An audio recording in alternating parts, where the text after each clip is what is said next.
Do you believe in the idea that we are ultimately in charge of our own happiness and that happiness is always a choice? Throughout history, there have been plenty of great examples of individuals who have found happiness in spite of even the most dire of circumstances. People like Anne Frank and Malala Yousafzai.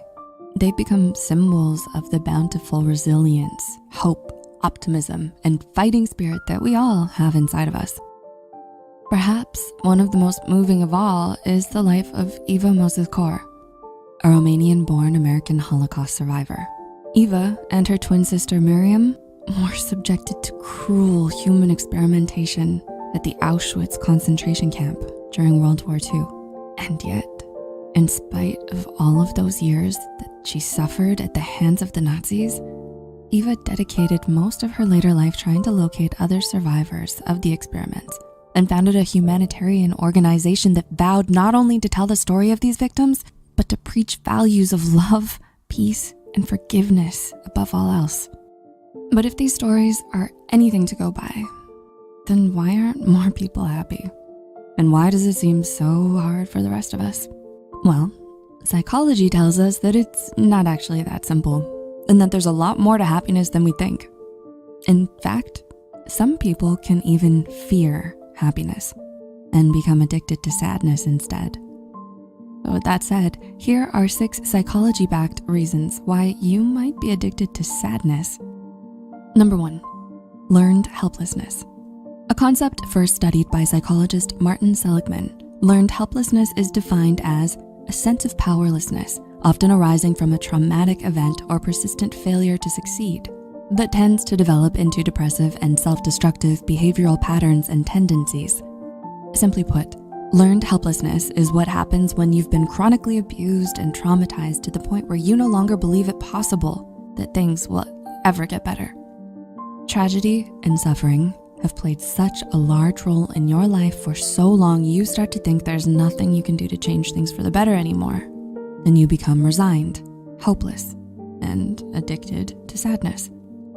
Number 2, positive reinforcement. Another reason why we may become addicted to sadness is if it is positively reinforced in us. Positive reinforcement happens when a desirable stimulus reinforces a certain behavior in us, making it more likely to reoccur. Simply put, when we are rewarded and enabled for our sadness, it's all too easy to become addicted to it and get stuck in our ways. An example would be if constantly playing the victim and needing to be saved from your own sadness is the only way you've learned how to get close to others and gain the care and attention of your loved ones. Number 3, choice theory. Pioneered by world-renowned psychotherapist William Glasser, choice theory, in a nutshell, posits that we are all responsible for what we choose to do and that we're much more in control of our lives than we realize. In fact, Glasser once famously said that we choose everything we do, including the misery we feel. So, according to choice theory, you might be addicted to sadness because you are, be it knowingly or unknowingly, choosing to punish yourself with these feelings. So think long and hard. Is there anything you feel guilty about in your life that might cultivate such feelings of self-loathing? Number 4, unhealed trauma. Similar to the last point, trauma can often lead to an unconscious desire for unhappiness in our lives, especially if left unresolved. Why? Because more often than not, those who have suffered a traumatic experience have a hard time moving on from their past and instead fall into the trap of denial, negativity, and self-sabotage. They become resistant to positive change because happiness, safety, and security just seem so scary and unfamiliar to them now. In their minds, happiness is fleeting and transient, so why bother trying to chase after it when you'll only end up disappointed? Number 5, low self-esteem. Some people also become addicted to sadness as a result of having low self-esteem. Deeply rooted insecurities and a lack of self-worth can lead them to believe that they don't deserve to be happy. They're extremely harsh and critical towards themselves and often find it difficult to overcome their own sense of self-pity.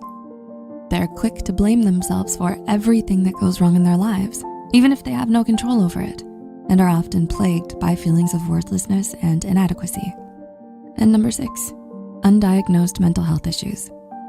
Finally, but perhaps most importantly, a hyperfixation on one's own sadness can be a key indicator that someone is suffering from an undiagnosed mental health issue.